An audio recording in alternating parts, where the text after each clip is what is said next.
Now, ahead of the Africa Climate Summit, which kicks off on the 4th of September, a new paper from the IMF lays out the long-running economic damage that climate change inflicts on the continent, which produces the least amount of greenhouse gas emissions. Fragile and conflict-affected states, which are collectively home to nearly 1 billion people, may end up facing at least 61 days a year, according to this paper, with temperatures over 35 degrees Celsius, and that's in the decade between 2040 and 2059.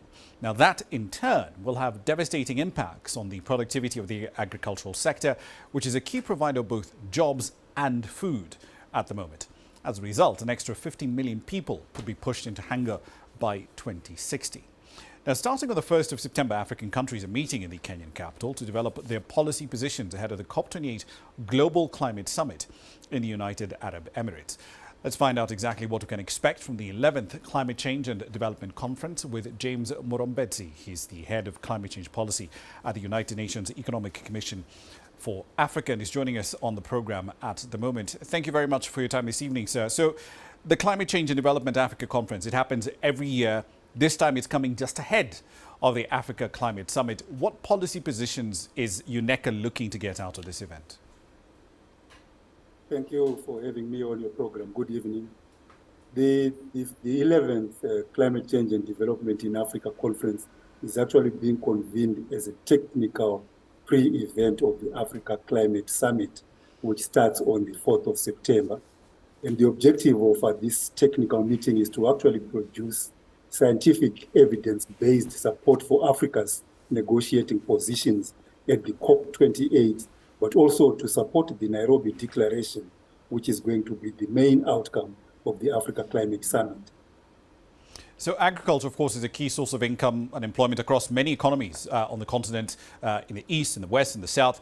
But it's also the one that's being hit the hardest by global warming, where we are now in Kenya, for example. We had the worst drought we've had here in Kenya, Somalia, Ethiopia in the last 40 years.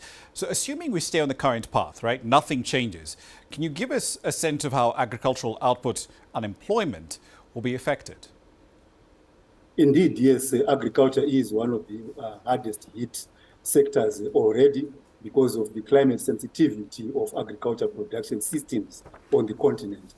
As you know, most of our agriculture is smallholder based and also dependent on rainfall rather than irrigation. The impacts of climate change on agriculture are, of course, going to be varied on the region. It will get drier in some parts of the continent. It will get wetter in some parts of the continent. The growing season is going to become variable. In many cases, these impacts are already occurring. Now, this means that in some cases, agricultural production and output is going to decline significantly. In other cases, you will have the range of specific crops actually shifting from areas where the rainfall is decreasing or increasing to other areas. And that is also going to affect trade in agricultural goods and commodities. And of course, with negative impacts on agricultural employment. So for instance, all models predict that the range for the production of coffee in East Africa is going to change significantly, resulting in declining production of coffee. The same applies to other cereals as well, like maize, like sorghum, and so on. So this will also lead, in addition to loss of jobs, it will result in food insecurities. It will result in increasing costs of food and other commodities related to agriculture. So agriculture is going to experience many different impacts from climate change. But it is possible to build the resilience of agricultural sectors in the economy, in all of the economies, by investing in adaptation-related activities, like irrigation, like improving crop breeding, like also changing the timing, improving early warning systems, and so on. So there are possibilities that we can build resilience, but that is also limited by the amount of climate change that we are going to experience. Right, so beyond and we'll get to the capital question in just a moment. But I want to bring in the element of foreign trade, because for a lot of economies here, a big chunk of our exports tend to be primary commodities, and a big chunk of those in turn tend to be on the agricultural front. Citrus fruits from South Africa, for example, or flowers from Kenya, or a whole bunch of other commodities that we could probably talk about here. And we're seeing a situation here where there's a lot of talk about levying a carbon adjustment tax, right? Especially, there's a lot of talk of that from the EU on imports coming into that market from places where, to essentially compensate for or rather to account for the carbon emissions used in growing these commodities that are being imported. Won't that also have a negative impact on farmers in this part of the world?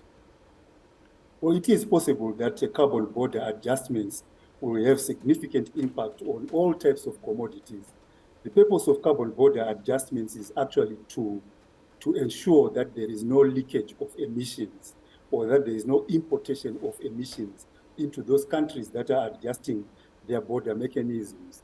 And so what it will mean is that we would also have to adjust our production systems, our transportation systems of our agricultural goods and commodities to ensure that they meet the carbon the carbon requirements of the importing countries. Or we have to be prepared to pay higher levies and higher taxes to account for the carbon that is contained in our goods and services. So one important investment we would have to make is, of course, to reduce the emissions from our agriculture and other sectors.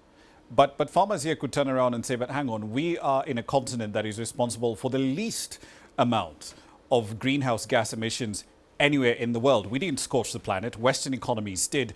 So why should farmers here have to bear the price for a problem they did not create? Indeed. And carbon adjustments also could have implications for regulations and agreements already under the World Trade Organization, the WTO. So there are legal issues. There are also justice issues, as you say. What exactly should Africa pay in terms of adjustments when, in fact, the continent is not responsible for most of the emissions? And how much emissions should be built into our production systems? Those are issues that are also part of the negotiation. What constitutes just transitions in the agriculture sector? What constitutes just transitions in the energy sectors, in all sectors of our economies? So that is a very crucial question to be addressed both in the climate summit, but also in the COPs. Indeed. I want to get back to the capital question that you raised before I cut in. Capital from external sources, we need a lot of it for adaptation and mitigation. But if the history of COP25, 26, 27, 28 is anything to go by, that capital is likely to be very limited. But at the same time, public balance sheets here just don't have the room. They're deeply constrained. Currencies are weakening. Governments are dealing with inflation. What can African governments do to cope?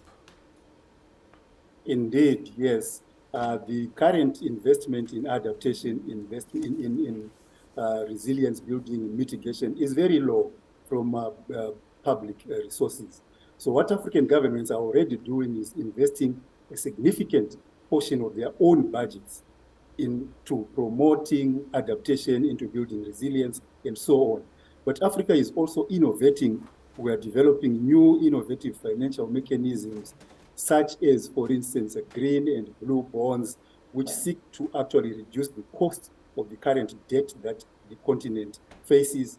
We are also innovating in terms of introducing carbon markets, which can be a significant source of financing for adaptation and for the implementation of other climate actions on the continent. And we are also innovating in terms of engaging the private sector and other investors in climate change, taking account of and taking advantage of new opportunities for business investment in climate actions. So there are some significant developments happening on the continent, but those are not necessarily a substitute for the provision of public finance from the institutions that have been created to support the climate actions on the continent and elsewhere. Indeed. One last question for you, sir, as we wrap up the conversation. One of the more common recommendations that I keep seeing across the continent, in response to this rising tide of climatic risks, the 40-year droughts that we saw in Kenya, in the Horn of Africa, the worst floods that we saw in Nigeria, I believe, in about 30 years.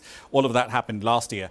The response is we need more crop insurance. Fine. But do we have the data? Do we have the capital? Do we even have the companies with the balance sheets that can take on that amount of crop risk at a time when the frequency of these droughts and floods is going up? The data, weather and climate observation data, is actually very limited on the continent. And this is one of the key challenges that we face.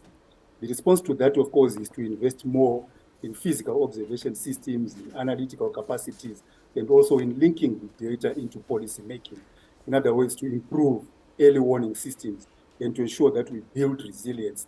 But there is also the development around loss and damage, where at the global level, a mechanism has been put in place to actually assess losses and damages that are due to climate change and to also find ways of compensating for those losses and damages. And those losses are okay in all sectors. As you say, flooding can impact on infrastructure, it impacts urban water provision, it impacts agriculture and so on. And the continent is already incurring huge losses, which may not be feasible to cover through insurance approaches alone. So the loss and damage mechanism is going to be a very significant development. And our expectation is that it will be concluded at COP28 in the UAE.